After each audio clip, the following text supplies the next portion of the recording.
మా ఫేస్లో చూసారా ఎంత హ్యాపీనెస్, కానీ కాసేపట్లో ఈ హ్యాపీనెస్ అంతా పోతుందని మాకు తెలియదు. మేము సాయిబాబా టెంపుల్కి వెళ్ళడానికి రెడీ అవుతున్నాం. బాబాకి షాల్వా అండ్ ఆల్సో స్వీట్స్ కూడా ప్యాక్ చేసి బయటికి వెళ్దాము అని గేట్ ఓపెన్ చేసామంతే మా ఆడియో గార్డ్ బయటికి వెళ్ళిపోయాడు. వాడిని ఒక స్ట్రీట్ డాగ్ వచ్చి కరిచింది. ఆ ఒక్క సెకండ్ మాకేం చేయాలో తెలియక చాలా అడిచాము.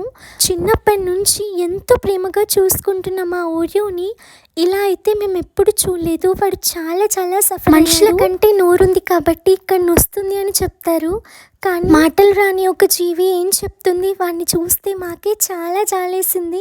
నొప్పి వేసిన దగ్గర వాడు లిక్ చేస్తున్నాడు. మాకైతే చాలా బాధేసింది. అసలు ఏం జరిగిందో తెలియదు. ఆ స్ట్రీట్ డాగ్ ఎలా చూసిందో ఏమో మా ఓరియోని వచ్చి అటాక్ చేసి వాడి పెయిన్ ని కొంచెమైనా రెడ్యూస్ చేద్దామని టర్మరిక్ తీసుకొచ్చాము. వాడికి ఎక్కడైతే దెబ్బ తాకిందో అక్కడ పెట్టడానికి చాలా ట్రై చేస్తున్నాం. మా చెల్లి అయితే అసలు కంట్రోల్ అవ్వట్లేదు. ఇలా జరిగితే వీళ్ళు ఇలా చేస్తున్నారేంటి అని మీరు అనుకోవచ్చు. మా ఫ్రెండ్స్ లో ఎవరైనా వాళ్ళ డాగ్స్ గురించి చెప్తూ ఎమోషనల్ అయినప్పుడు వీళ్ళేంటి ఇలా చేస్తున్నారు అని నేను చాలా సార్లు అనుకున్నాను. బట్ నేను ఇప్పుడు ఎక్స్పీరియన్స్ చేస్తున్నా కదా, ఆ పెయిన్ ఎంత భయంకరంగా ఉంటుందో ఒక డాగ్ లవర్ కి మాత్రమే తెలుస్తుంది ఈ బాధ ఏంటి. మా డే మొత్తం ఎంత స్ట్రెస్ ఉన్నా మా ఆడియో గాని చూస్తే అదంతా యూట్యూబ్ లో నా వాయిస్ గురించి వచ్చే నెగిటివ్ కమెంట్స్ అన్ని కూడా నేను మా ఆడియోని చూసి మర్చిపోతున్నాను. నేను ర్యాండమ్ గా వీడియో తీస్తుంటే ఆ డాగ్ వచ్చి ఓరియోని అటాక్ చేసింది.